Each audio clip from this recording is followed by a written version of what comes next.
নমস্কার, financial literacy চ্যানেলে আমি বিশ্বজিৎ ভূঁইয়া।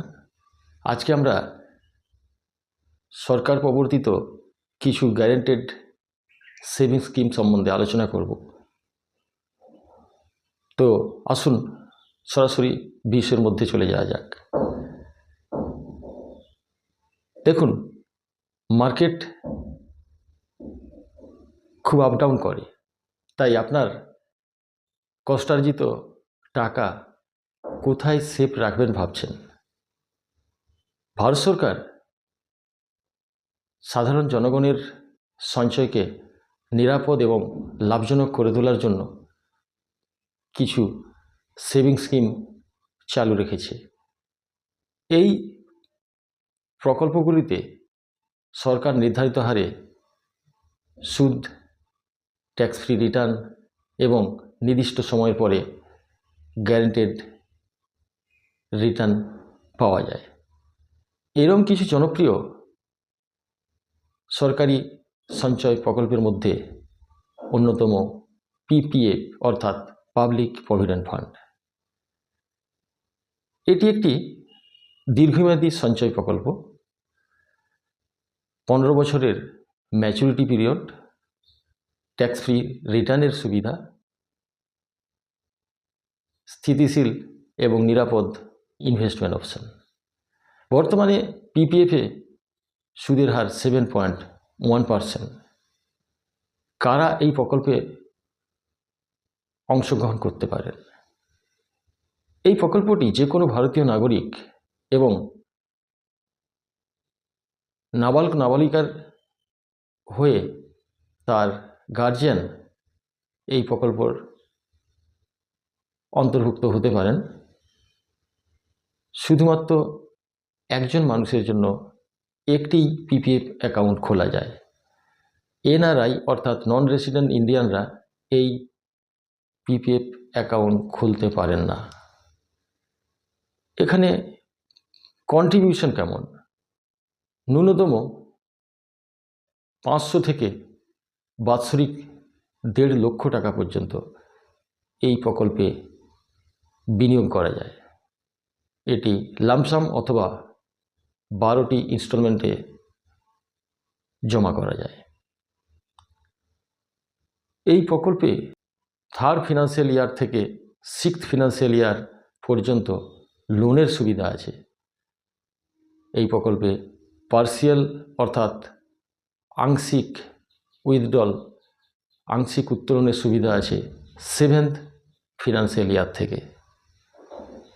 প্রিম্যাচিউর ক্লোজার, এই প্রকল্প 5 বছর চলে যাওয়ার পর এই প্রকল্প থেকে সাধারণত বেরিয়ে আসা না গেলেও সাধারণের জন্য কিছু কিছু বিশেষ ক্ষেত্রে কোনো যেমন লাইফ থ্রেটনিং ডিজিজ বা হায়ার এডুকেশন বা রেসিডেন্স স্ট্যাটাস চেঞ্জ হলে এই প্রকল্প থেকে 5 বছর পর বেরিয়ে আসা যায় বা পিপিএফ অ্যাকাউন্ট বন্ধ করার সুবিধা আছে।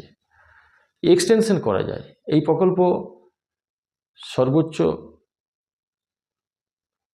5 ইয়ার্স ব্লকে ফ্রেশ কন্ট্রিবিউশন দিয়ে এক্সটেনশন করা যায়।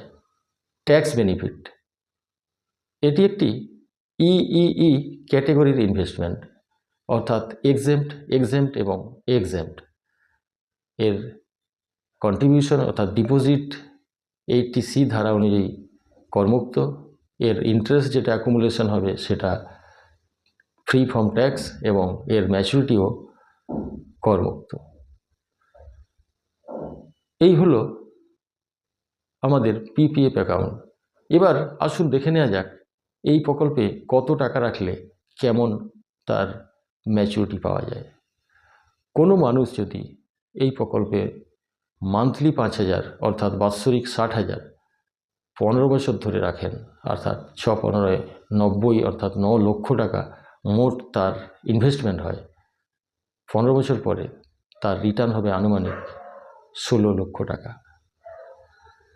তো এই হলো পাবলিক প্রভিডেন্ট ফান্ড, যেটা আপনি যে কোনো পোস্ট অফিস অথবা কিছু অথরাইজ ন্যাশনালাইজ ব্যাংকে থেকে কিনতে পাওয়া যায়।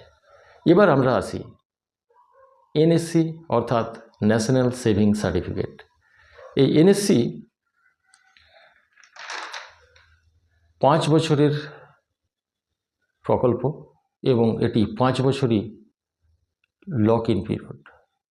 বর্তমানে এনএসসির ইন্টারেস্ট রেট 7.7%। এটি অ্যানুয়ালি কম্পাউন্ডেড হয়। রেট এভরি 3 মান্থস অর্থাৎ কোয়ার্টারলি বেসিসে রিভিশন হয়। মিনিমাম 1000 টাকা এখানে বিনিয়োগ করা যায় এবং 100 টাকার গুণিতকে যে কোনো অ্যামাউন্ট, কোনো ঊর্ধ্ব সীমা নেই। এটি বলার অপেক্ষা রাখে না যে পোস্ট অফিস থেকে কিনতে পাওয়া যায়। এরপরে আমরা যে সরকারি সঞ্চয় প্রকল্পের কথা বলবো সেটা হলো SSY অর্থাৎ সুকন্যা সমৃদ্ধি যোজনা। এটি গার্ল চাইল্ডদের ক্ষেত্রে একটি দুর্দান্ত লাভজনক পরিকল্পনা। যে সমস্ত গার্ল চাইল্ডের বয়স 10-এর ভেতর তারা এই প্রকল্পটিতে অংশগ্রহণ করতে পারে। 250 টাকা থেকে বাৎসরিক 1.5 লক্ষ টাকা পর্যন্ত এই প্রকল্পে বিনিয়োগ করা যায়। এর ইন্টারেস্ট কোয়ার্টারলি কম্পাউন্ডিং হয়। একটি পরিবারে সর্বোচ্চ 2টি গার্ল চাইল্ডের নামে 2টি অ্যাকাউন্টই ওপেন করা যায়। একটি উদাহরণ দিলে বিষয়টি আরও পরিষ্কার হবে। ধরুন কোনো একটি গার্ল চাইল্ডের নামে বাৎসরিক 1.5 লক্ষ টাকা সুকন্যা সমৃদ্ধি স্কিমে জমা করতে হবে। এটা জমার সময় 15 বছর এবং ম্যাচুরিটির সময় 21 বছর। তো 1.5 লক্ষ টাকা করে জমা করলে 15 বছরে 22,50,000 টাকা মোট ইনভেস্টমেন্ট হবে। এটা 21 বছরে টোটাল অ্যাকুমুলেটেড ফান্ড গিয়ে দাঁড়াবে প্রায় 70 লক্ষ টাকা। তো বুঝতেই পারছেন যে খুবই লাভজনক এবং কন্যা সন্তানের জন্য, তার বিবাহের জন্য একটি উপযুক্ত সরকারি সঞ্চয় প্রকল্প। নেক্সট যে সরকারি সঞ্চয় প্রকল্পে আমরা আসব সেটা হলো senior citizen savings scheme, SCSS বলা হয়। এটি কারা নিতে পারেন? এটা যে কোনো 60+ বয়সের ব্যক্তি এই প্রকল্পে অংশগ্রহণ করতে পারেন। এই প্রকল্পের বর্তমান সুদের হার 8.2%। Quarterly compounded, quarterly interest pay out করে দেওয়া হয়। এই প্রকল্পে যারা VRS নিয়ে থাকেন তাদের ক্ষেত্রে 55 থেকে 60-এর মধ্যে এই প্রকল্পে অংশগ্রহণ করতে পারেন। এই প্রকল্প জন্য interest 5 years guaranteed. Minimum investment 1000 টাকা এবং 1000-এর মাল্টিপলে 30 লক্ষ টাকা পর্যন্ত এই প্রকল্পে বিনিয়োগ করা যায়। বয়স্ক নাগরিকদের যাদের রিস্ক অ্যাপেটাইট কম এবং যারা তাদের ওই পুঁজির উপর লাভজনক। সবশেষে আমরা যে সরকারি সঞ্চয় প্রকল্পের কথা বলতে চলেছি সেটি হলো RBI floating rate saving scheme.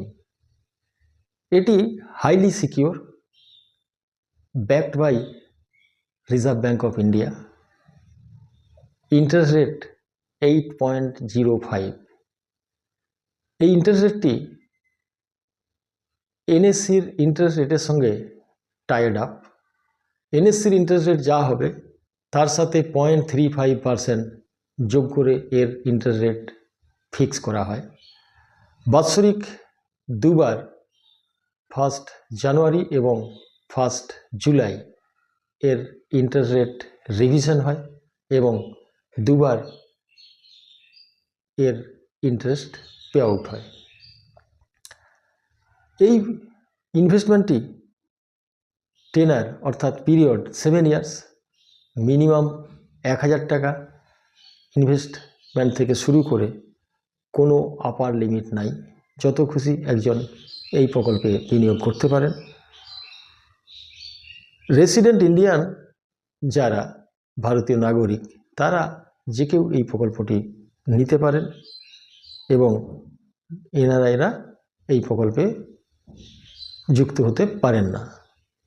Taxation, এই প্রকল্পে যদি বাৎসরিক 10,000 টাকার বেশি ইন্টারেস্ট অ্যাকুমুলেট হয় তাহলে সেটা টিডিএস কাটা হয় এবং এই প্রকল্পটি তার আইটি স্ল্যাব অনুযায়ী ট্যাক্সেবল।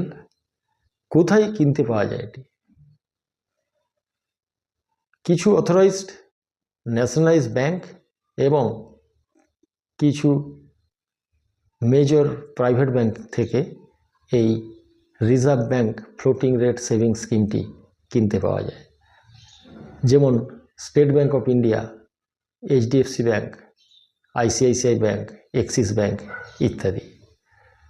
তো আজকে আপনারা শুনলেন 5টি সরকারি সঞ্চয় প্রকল্প যেগুলির 100% নিরাপদ এবং রিটার্ন 100% গভর্নমেন্ট গ্যারেন্টেড এবং ট্যাক্স ফ্রি রিটার্ন।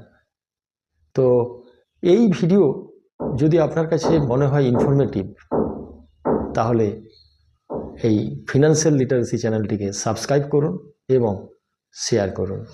ধন্যবাদ।